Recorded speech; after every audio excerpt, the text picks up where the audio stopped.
Bible on Psalms 119, verse 60.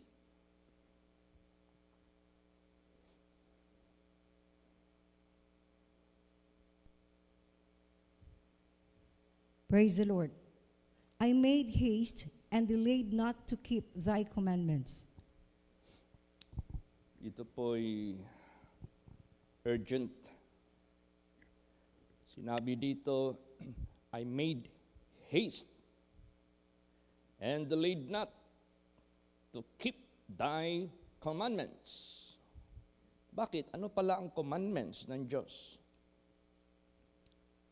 To save you from punishment, to save you from the wrath of God, to save you from the coming judgment of God, against all ungodliness, against all unrighteousness. Hinayag na ito ni Paul sa preaching niya. Sabi nga ni Paul, I am not ashamed of the gospel of Christ, for it is the power of God unto salvation. Salvation, if you do not delay to follow. Bakit pala kung ma-delay ka to follow? Hindi pwede. It cannot be. Tingnan mo yung instruction ng Diyos sa Lot family. Run! Do not delay. Go to the Mount Seir. Do not stay on the plain, neither look back. Ayaw ng Diyos na mag-delay ka. Di ba may kasabihan? Matter ito sa korte. This is about court. Justice delayed, justice denied. Pag yung judge, hindi kaagad hinatulan na kahit nandyan na yung ebidensya, that is already tantamount to denial. So ganoon din sa buhay natin. Hindi ka kaagad nag-action, hindi ka kaagad nag-response, immediately, sa guidance ng Diyos, sa pinapagawa ng Diyos sa buhay mo. Hindi ka kaagad nag-action, hindi ka kaagad nagkilos, naggawa. As if you deny. Dininay mo. Dinicline mo. Yung kanya, tingnan mo si Mrs. Lot. Dininay niya yung instruction ng Diyos. Delayed eh. Hindi kaagad siya nag-respond immediately. Delayed, kaya nahuli siya. Tapos yung kanyang isip, hindi doon sa commandment ng Diyos, run. Meron bang run na maglakad? Meron bang mag-run na maghinto-hinto? Hindi. Run. Bakit? Kasi yung judgment ng Diyos sa Sodom and Gomorrah, nasusunogin niya. Maging collateral damage ka pag hindi ka nagpalayo. Kaya gusto, tingnan mo yung fire truck yung tanker. Ano nakalagay doon sa likod? This is flammable. Siyempre, gasolina laman yan eh. 50 feet away. Kung ikaw sasakyan, sumusunod ka, huwag kang dumikit. 50 feet away. Layo. Una, baka magpreno ako bigla, baka hindi ka makabrake. Mabunggo ka sa likod ko, magkaroon ng ignition, metal to metal, flammable ito. Dakbo na, buto na eh. O, di ba? So, sa buhay natin, huwag mo i-delay ang instruction ng Diyos to follow. Pag i-delay mo yan, para bang sinasabi mo, Lord, ayaw sa karon. Nagpipli ka pa. Dami ka pang rason, Lord, ayaw sa karon.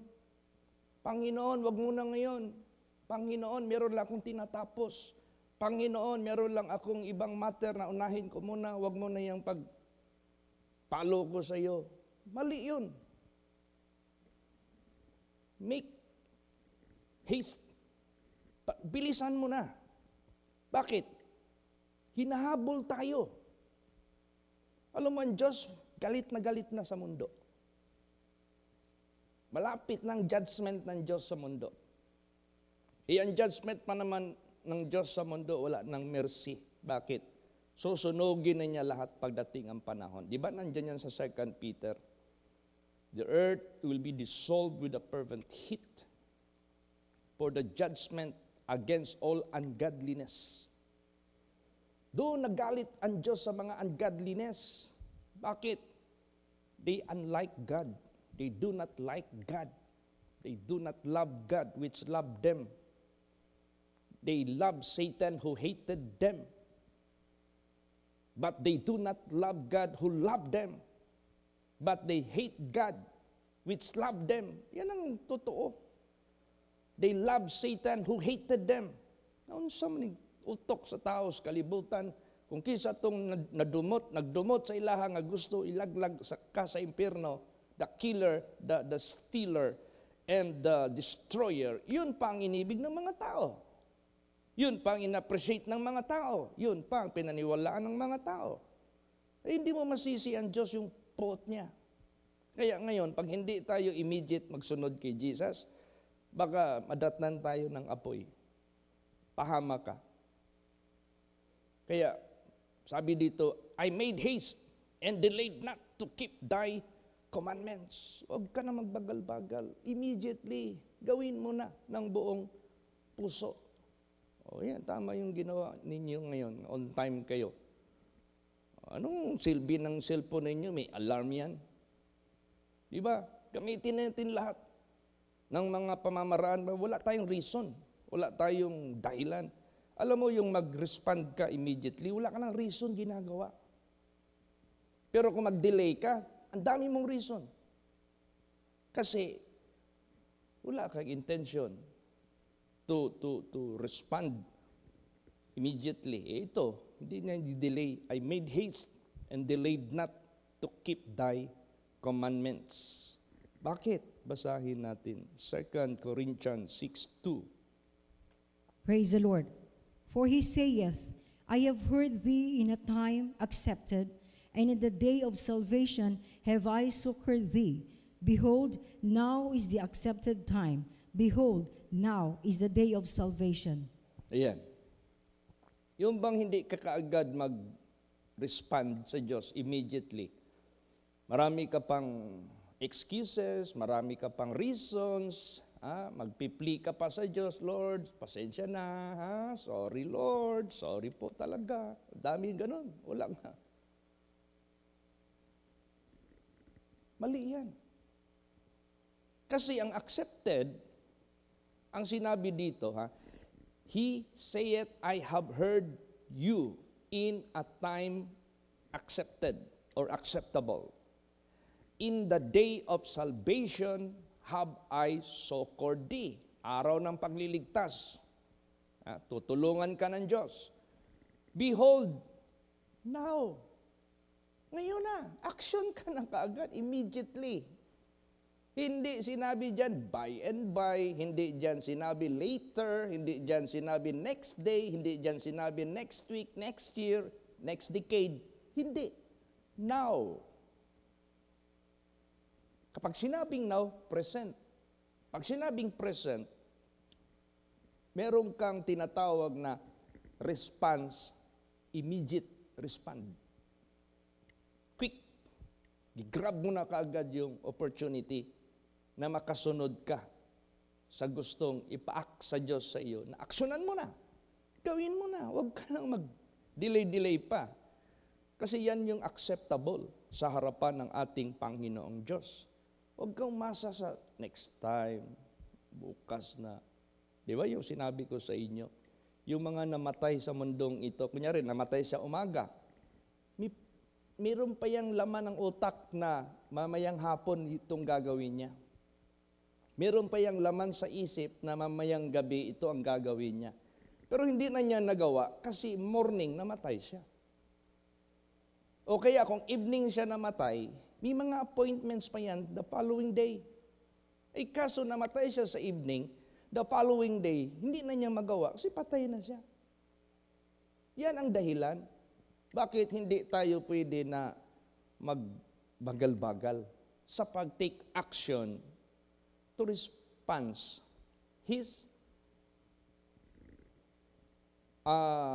Kaya nga, nire-rebuke tayo eh. Kaya nga, kinokorek tayo sa mga mali natin. Mag-ano ka, humble ka kaagad. Gawin mo na kaagad, immediately. Tingnan mo dito yung tao na kung gawa natin ng apelyido yung si Saul, dapat gawa natin ng apelyido yun, Saul reasonably. Sa apelyido ni Saul, King Saul, Saul reasonably. Hindi na lang mag-say, Lord, forgive me, I will not do it again. Puro reason ng reason. Kesyo mataba ang mga baka, maganda ihain, kesyo ito si King Agag, maganda ito gawin natin na sa mga future natin na war, pwede natin ito gawing in exchange of the prisoners para i-release natin. Daming rason. Hindi na lang siya nag-act immediately as what God asked him to do. So, wag tayong mag-delay. Action ka agad. Kasi pag nag-action ka kaagad, that is acceptable. Praise the Lord. Tingnan mo yung 5 foolish virgins. Hindi ka agad nag-action. Tapos yung 5 wise virgins, action sila kaagad. Anong action nila kaagad doon? Naghanda kaagad sila. Naglagay kaagad sila ng oil sa lamp nila. Tapos nakalagay doon, and they that are ready. Sino yun? 5 wise virgins. Pasok sila. Accepted sila. Pasok sila. Walang hadlang. But they that are not ready sa acceptable time, sa acceptable day, sa acceptable moment, wala na. Hindi na natanggap. Delayed man. Doon pa sila naghanda. Wala na. Too late na. Kaya ang acceptable na salvation is now. Basahin natin anong sinabi dito. Proverbs 27:1. Praise the Lord. Boast not thyself of tomorrow, for thou knowest not what a day may bring forth. Yes, huwag mo ipagmayabang bukas. Ang ngayon ang kailangan natin. Ang ngayon ang kailangan ng Diyos. Sumunod ka ba o hindi? Nakinig ka ba o hindi? Nagpakumbaba ka ba o hindi? Ang present ang tinitingnan ng Diyos sa buhay natin. After you are being rebuked, after you are being corrected, after you are being reproved, ang tinitingnan ng Diyos, yung right away na pinakita mo sa Kanya. Yung kagad-agad na aksyon na pinakita mo sa Kanya. Huwag kang mag-delay-delay na bukas pa, next time na. Pag nakabuilo ako, papakita ko sa lahat. Baka malampasan ko pa yan sila. Ay, nako, huwag mo ipagmayabang yan. Ngayon, kaagad gawin mo na. Praise the Lord.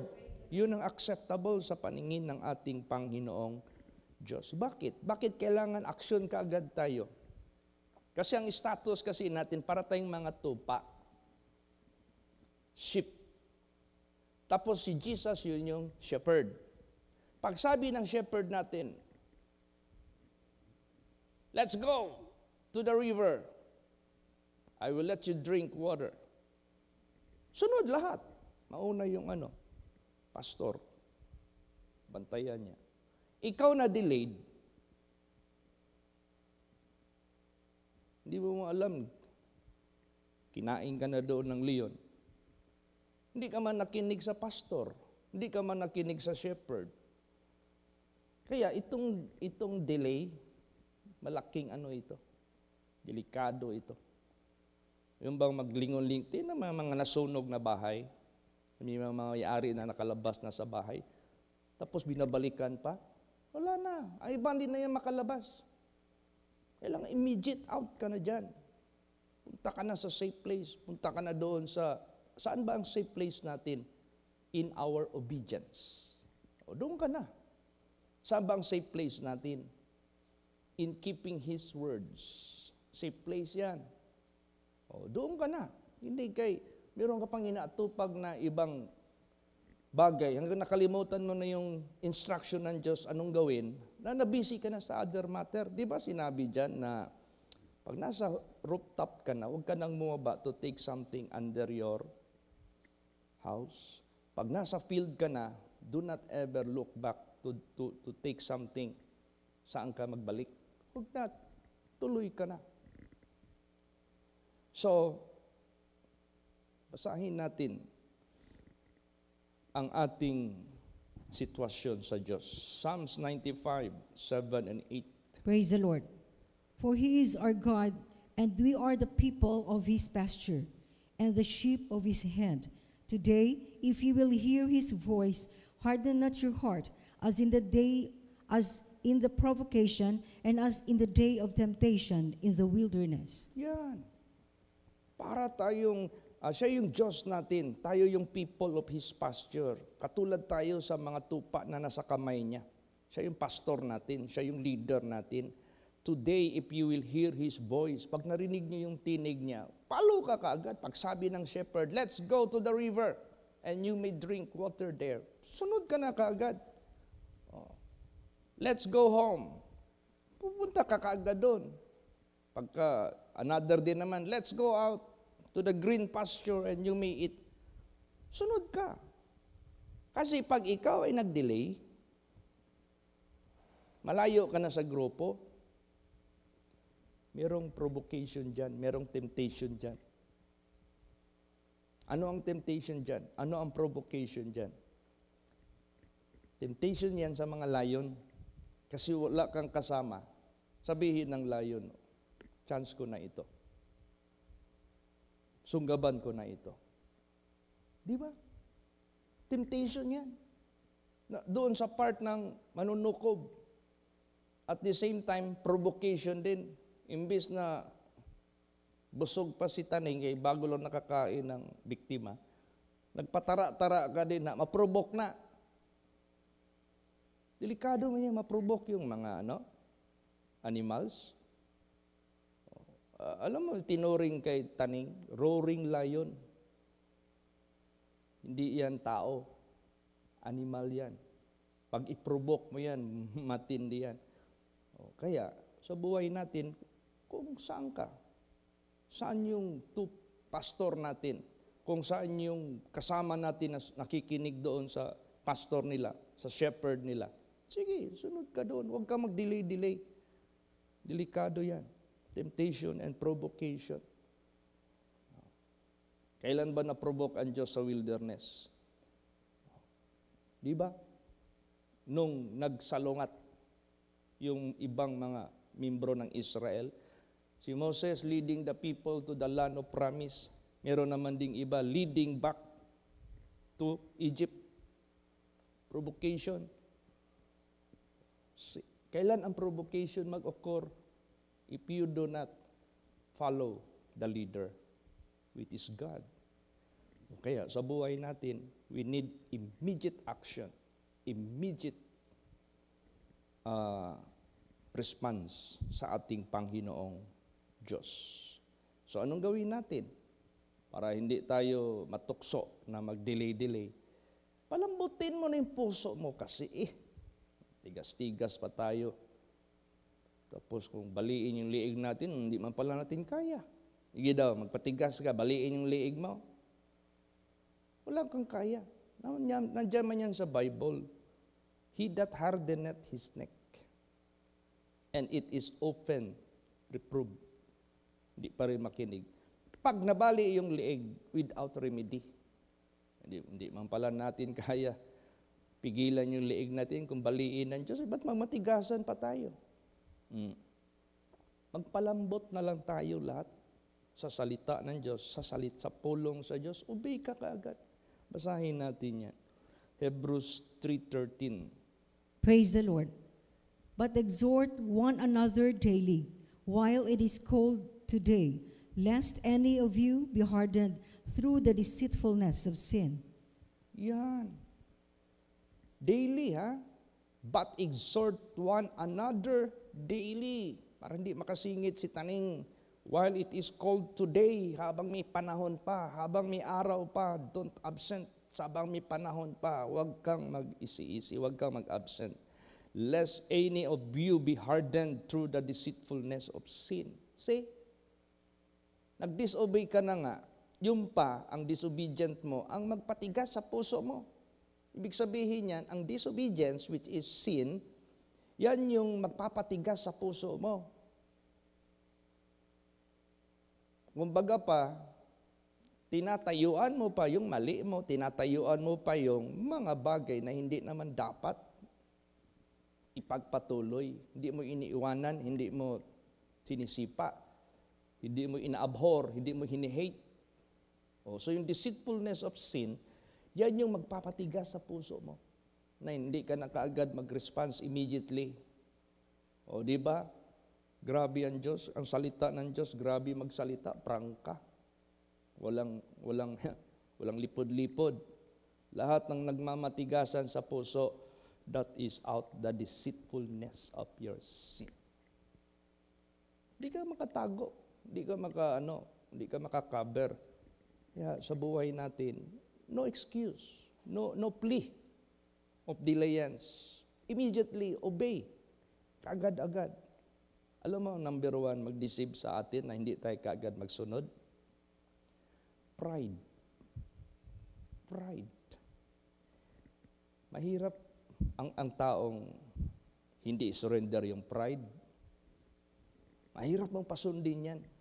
Kasi pag sumunod yan, ang isip kaagad yan, talo ako. Pero hindi good talo. Panalo ka. Uy. Sumunod ka, talo ka. Sino nagsabi sa'yo talo? Talo ka. Panalo ka. Say, ligtas ka. That is for your salvation. That is for the assurance of your life. Pero si Taning, pag nakinig ka, ayaw kong makinig sa mga rebuke ni Pastor Chito. Ang tingin na lang ng mga membro ko kung mag-action kagad ako, talo ako. Pride yun eh. Di ba? Tsaka na yung di gaano ako mapansin. Parang ano lang ba? Paano kung wala na bukas? Wala ka na. Magawa mo pa? Hindi na. Okay, sa buhay natin, yung pride, yung number one yan talaga na magpipigil sa atin na mag-obey. Basahin natin. Deceiving masyado yan. Sige, Obadiah 1:3. Praise the Lord. The pride of thine heart hath deceived thee, thou that dwellest in the clefts of the rock, whose habitation is high, that saith in his heart, who shall bring me down to the ground? See, pride of your heart, yan ang mag-deceive sa iyo. Tapos magsabi ka, ako nakatira doon sa clefts, sa matataas na mga rock. Doon ako nakatira sa mataas.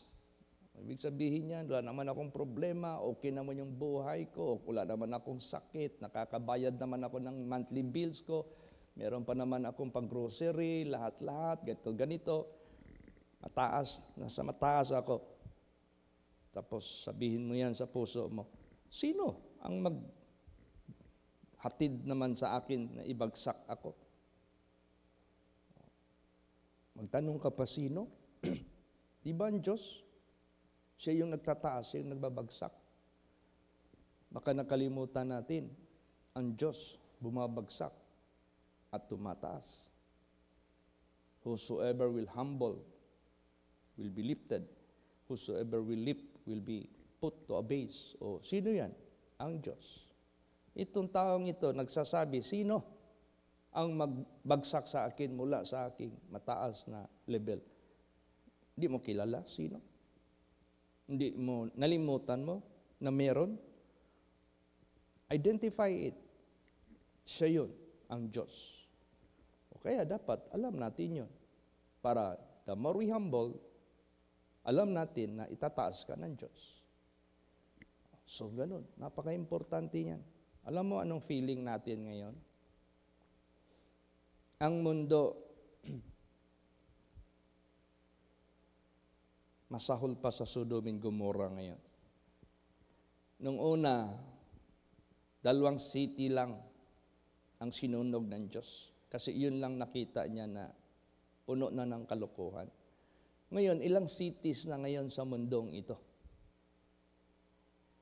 na nandyan na lahat ang kalokohan. So, ang sanglibutang ito, kung sa ano pa bumabaga na sa apoy ba, sa galit ng Diyos. Meron na lang hinihintay ang Diyos. So, anong hinihintay ng Diyos? Yung mga naniniwala sa Kanya, na nakikinig pa sa Kanyang salita, yun yung sinasabihan niya, run!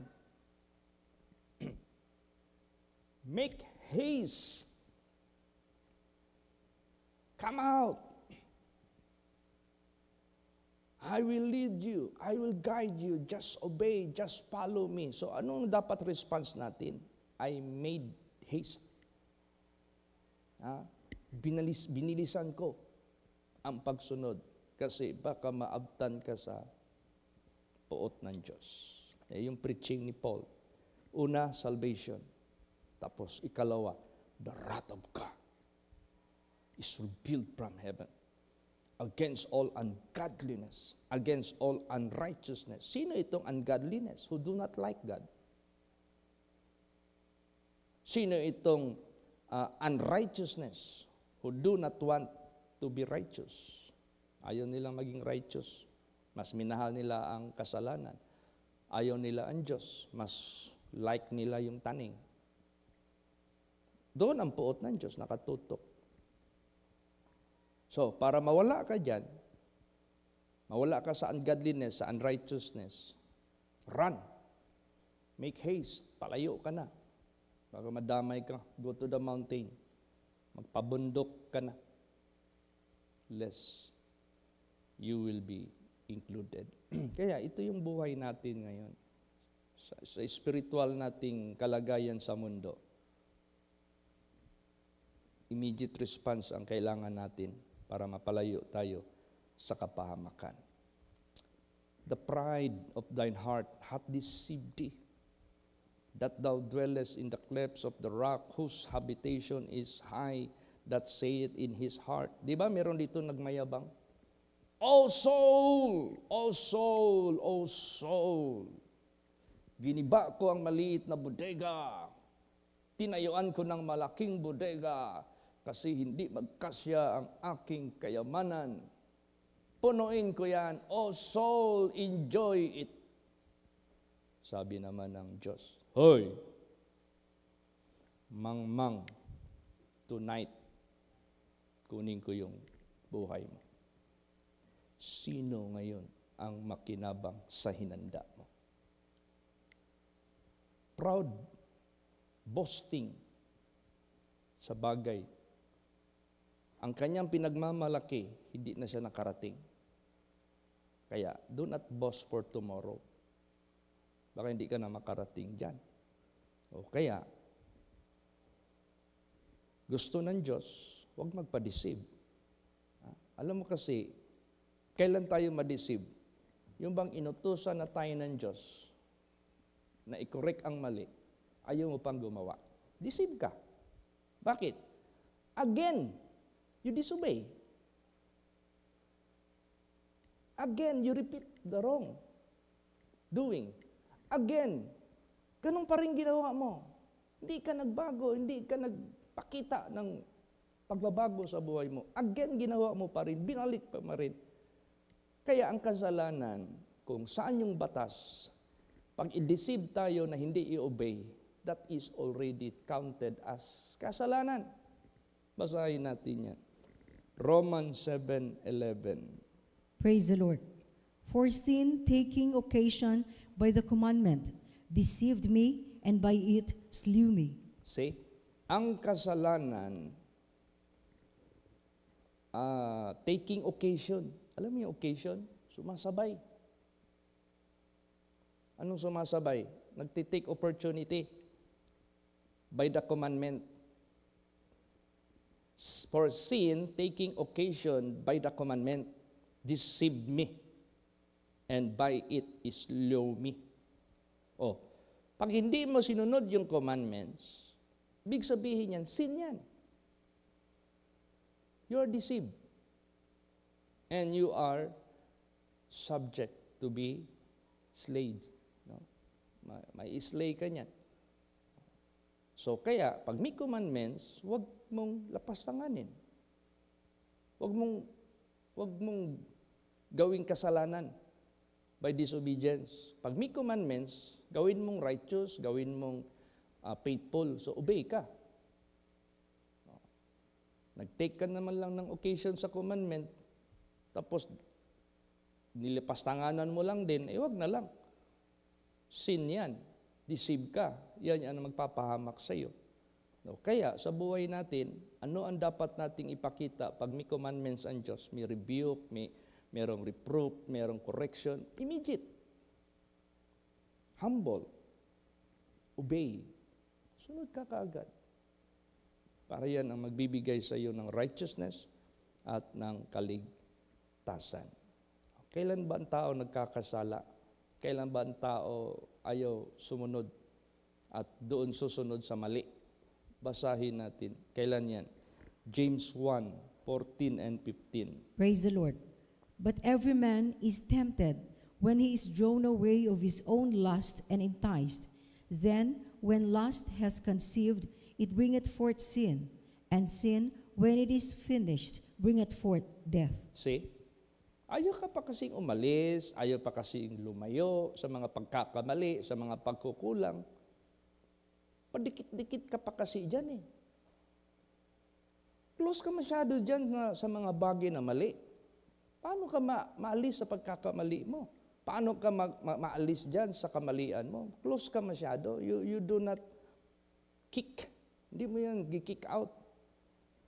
But every man is tempted when he is drawn. Pag sinabing drawn, lumalapit ka. Away of his own lust and enticed. Then when lust hath conceived, it bringeth forth sin, and sin, when it is finished, bringeth forth death. Wala na. Hindi mo ginawa ang utos ng Diyos ngayon. Doon ka nagpalapit doon sa mga lapses mo, hindi ka lumayo. Nadatnan ka ng kamatayan ngayon. Hindi mo na nagawa. Maghatid na yan sa iyo sa second death. Wala na. Wala nang remedy. Alam mo yung paano dinescribe ni Jesus yung Israel na hindi tumanggap sa Kanya? Hindi ba ito, yung katatawa? Hindi ba ito sabihin natin na joke? Hindi po. Serious ang status ng Israel. Kung tuusin natin, minsan makita ko yung mga video clippings, may mga street preachers dyan na nagpo-promote kay Jesus Christ sa Israel, binabato ng mga tao. Nandyan pa rin yung mga tao na lahi ng mga Parisiyo na nagpapako kay Jesus, na tinatawanan lagi nila si Jesus, ang ano nila kay Jesus, man who pretend to be God. Ganun. Andyan pa yan, buhay pala. Yan sila. Ang tinutukoy ni Jesus na hindi tumanggap sa Kanya. Ano ang pinipapicture ni Jesus sa kanila? Blessedness? No. Ano ang pinipapicture ng Diyos sa kanila sa future nila? They are blessed? No. Basahin natin yan. Luke 19:42 hanggang 44. Praise the Lord. Saying, if thou hadst known, even thou, at least in this thy day, the things which belong unto thy peace, but now they are hid from thine eyes. For the days shall come upon thee, that thine enemies shall cast a trench about thee, and compass thee round, and keep thee in on every side, and shall lay thee even with the ground, and thy children within thee, and they shall not leave thee one stone upon another, because thou knewest not the time of thy visitation. How do you picture out a nation or a city or a big place na wala ng bato na nakapatong sa kapwa bato? What do you mean of this? Bato means that is houses, buildings, infrastructures, lahat-lahat, anything that is standing. Hospital, condominium, schools, residences. Ang dinescribe dito ni Jesus Christ, flattened. Flattened. Naalaala ko yung nangyari dyan sa Hiroshima at Nagasaki, na kung saan binumbahan. Flattened. Ang ratio, o radius ba yan? Ilang kilometers from the epicenter, yung pinaka-sentro kung saan nahulog yung bomba, ang radius ng coverage ng destruction, paikot. Ang laki. Tapos yung hindi talaga na knockdown na mga buildings, na na-clear, kaya nga na-clear, tutumbahin lahat ang building, i-clear niya lahat. Ay dito, na-mention pa naman ni Jesus dito, sabi niya dito, sa 44, and shall lay thee even with the ground. Talagang flattened. And thy children within thee. Paano ka pa makatakas? How can you send out your children of that place? Pinalibutan ka na ng trench. Ano yung trench? Kita na kayo ng prisuhan na nilagyan ng tubig dyan sa paikot para kung may magtakas, maglangoy muna. Mahuli. Hindi yung pagtakas, takbo. Trench yung kanal ba na nilagyan ng tubig? As if ganun ang sitwasyon nila. Wala. Pati mga children, sinabi dito, and thy children within you, they shall not live. In thee one stone upon another. Walang iiwan na bato na nakapatong pa sa kapwa bato. Flattened. For what reason? Because thou knowest not the time of thy visitation. Nung binisita ko ang mundo, kayo ang aking landing place. Kayo ang inuna kong niligtas. Kayo ang inuna kong tinuruan. Kayo ang inuna ko. Pero dahil hindi nyo ginawa ang lahat sa aking pagbisita sa inyo, ito ang mangyayari sa inyo. May maligtas man, remnant. Sinong maligtas? Yun na yung mag-acknowledge, Lord, Jesus, I'm very much sorry, forgive me. Once upon a time, I persecute you. Once upon a time, I am ashamed of you. Once upon a time, I cursed you. But now, I acknowledge you as my Savior, as the Christ of my life. Yun ang maligtas. Remnant na lang. Salin na lang. Out of the whole population, kunti na lang. Pag sinabing remnant, salin. Mabuti yan. Ayaw mong mag-immediate response sa gusto ng Diyos ipagawa. Makasali ka dito. Binisita na nga. Ang ganda ng mensahe kahapon. Repeat the sounding joy. Ano yung sounding joy? Binisita tayo ng Diyos dito by His birth. Para tayo iligtas. That is the visitation. Ngayon, binisita tayo. Pag hindi natin yan inunawa, ayan ang pinipicture ni Jesus Christ sa kanyang mga tao na ayaw pang makinig. Last verse, pakibasa, 1 Peter 2:12. Praise the Lord. Having your conversation honest among the Gentiles, that whereas they speak against you as evildoers, they may by your good works, which they shall behold, glorify God in the day of visitation. Ayan. See? Ito yung mga Hudyo na naniwala kay Kristo. Like Paul, na ipapadala siya doon sa Gentiles. At di lamang si Paul ang nakarating sa mga Gentiles. Meron pang mga na-convert na kasama ni Paul. Tapos sinabi dito, having your conversation honest among the Gentiles, that whereas they speak against you as evildoers. Siyempre, sabihin mo yung mga Gentiles, yung mga idols nyo, patayan. Awayin ka talaga nila. Pagalitan ka talaga nila. Sino unang magalit? Yung nang nagnegosyo niyan. Di ba nagalit yung mga nagnegosyo dito? Paul, ikaw pinapatay mo yung negosyo namin, sinasabihan mo yung mga tao na hindi magkaroon ng mga idols kasi hindi yan totoong Diyos. Negosyo namin yan. Tingnan mo, wala nang bumibili sa products namin. O di, sabihan ka talaga ng masasama sa mga Gentiles na yan. Tapos mag-preach ka pa ng bawal maglasing. Sino magalit? Yung mga nagbebenta ng mga bino. O, sino nagalit sa madsayap? Yung palahubog, dating palahubog, si Brad Kanyang.